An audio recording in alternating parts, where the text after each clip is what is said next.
नमस्कार दोस्तों, मैं doctor GK. Sharma GS trichoderma clinic Haridwar से एक बार फिर आपके सामने हूँ। आज मैं जिस विषय पे बात करने वाला हूँ, बहुत से पेशेंट्स उसके विषय में जानना चाहते हैं। काफ़ी पेशेंट्स जो हैं कहते हैं कि सर हम कंफ्यूज हैं, आजकल इतने क्लिनिक की बाढ़ आ गई है कि समझ में नहीं आता कहाँ जाएं। तो मैं आपको बहुत ही स्पष्ट, बहुत ही सिंपल तरीके से बताना चाहता हूँ कि कुछ चीज़ें हैं जो आप हो सके तो खुद जांच करिए, क्योंकि वीडियो से या जो आजकल भ्रामक प्रचार हो रहे हैं या कॉल से इन सब चीज़ों का पता करना बिल्कुल ही मैं तो असंभव कहता हूँ। क्योंकि जिस तरीके से आजकल सोशल मीडिया पे जो है भ्रामक प्रचारों की बाढ़ लगी हुई है, उसके लिए पेशेंट की कोई गलती नहीं है, उसका कन्फ्यूज़न होना स्वाभाविक है। बड़ी सिंपल सी चीज़ है।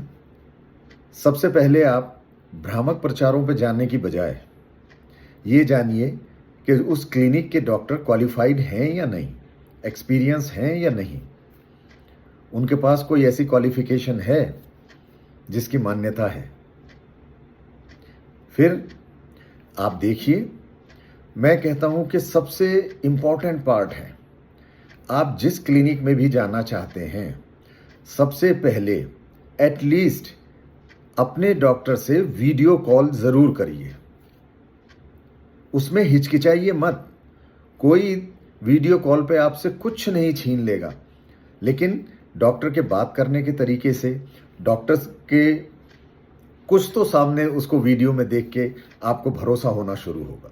और सबसे अच्छा तो है कि खुद जाइए क्लिनिक पे, डॉक्टर से मिलिए और अपनी सारी क्वेरीज, अपने सारे सवालों के हल उनसे जानिए। उसके बाद कोई भी आपको कन्फ्यूज़न की गुंजाइश नहीं रहेगी।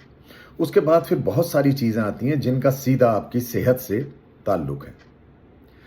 क्लिनिक किस तरह का है, वो सारे नॉर्म्स पूरे होते हैं या वो सारी कंडीशंस जो हैं क्लिनिक की ठीक हैं, जो आपकी सेहत पे डायरेक्ट प्रभाव डाल सकती हैं, जिनकी वजह से आपको कॉम्प्लिकेशंस हो सकते हैं।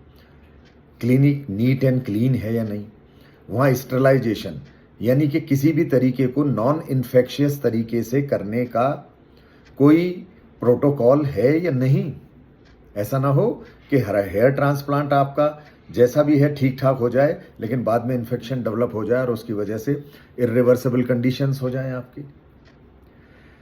फिर ये देखिए कि वहाँ का स्टाफ कैसा है, वो उसका बिहेवियर कैसा है, उनका वो टीम एक्सपीरियंस है भी या नहीं, ऑपरेशन थिएटर्स कैसे हैं, कोई ऐसी जो है वहाँ पर किसी भी इमरजेंसी को डील करने के लिए कोई क्वालिफाइड प्रोफेशनल, कोई क्वालिफाइड डॉक्टर हैं या नहीं। जो भी आपका प्रोसीजर कर रहे हैं उनमें बहुत सारी चीज़ें होती हैं। मैं ये नहीं कहता कि सारे पार्ट डॉक्टर्स ही करेगा, लेकिन बहुत सी चीज़ें हैं जिनमें डॉक्टर की प्रेजेंस, डॉक्टर की सुपरविज़न बहुत ज़रूरी है। उसके अलावा बहुत सारी चीज़ें हैं। आपको कोई प्रॉपर इंस्ट्रक्शन दी जा रही हैं या नहीं, आपका प्रॉपर असेसमेंट हो रहा है नहीं, प्री ट्रांसप्लांट, पोस्ट ट्रांसप्लांट आपका असेसमेंट हो रहा है या नहीं, आपको इंस्ट्रक्शन ठीक से दी जा रही हैं या नहीं। क्योंकि ऐसा हो सकता है बहुत सी स्वाभाविक चीज़ें जो आपके बॉडी में चेंजेस होंगे 2-4-5 दिन के लिए, उनको देख के आप घबरा जाएं, उनके विषय में किस तरह से आपको बताया जाता है। क्योंकि ये सब चीज़ें वही आपको बता सकता है जिसको इनकी बेसिक्स मालूम हो, आपके बॉडी के बेसिक स्ट्रक्चर के बारे में मालूम हो, आपकी बॉडी फिजियोलॉजी के बारे में मालूम हो। तो ये बहुत सी छोटी छोटी कॉमन चीज़ें हैं। फिर आपका फॉलोअप कैसे होता है, ठीक है। ऐसा तो नहीं है कि फॉलोअप में आपको फिर क्लिनिक का व्यवहार या क्लिनिक का एटीट्यूड आपके प्रति बदल जाए। उसके बाद आपको जो भी पीआरपी वगैरह मिलनी है, उस वक्त जो है क्लिनिक का रवैया आपके साथ कैसा होता है, ठीक है। मेन चीज़ है कि आपका जो भी हेयर ट्रांसप्लांट हो रहा है, ये एक जानदार बॉडी है आपकी, इसको कहीं भी ऐसे ही मत सौंप दीजिए, ठीक है ना।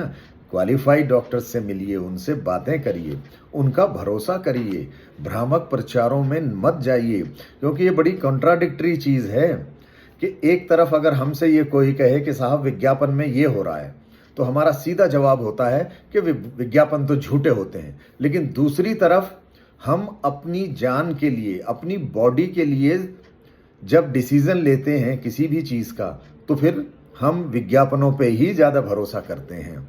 ये सत्य है बिल्कुल, विज्ञापन अधिकतर भ्रामक होते हैं। तो सावधान रहिए और अपनी हेल्थ को यूं ही लापरवाही से कहीं भी मत सौंप दीजिए।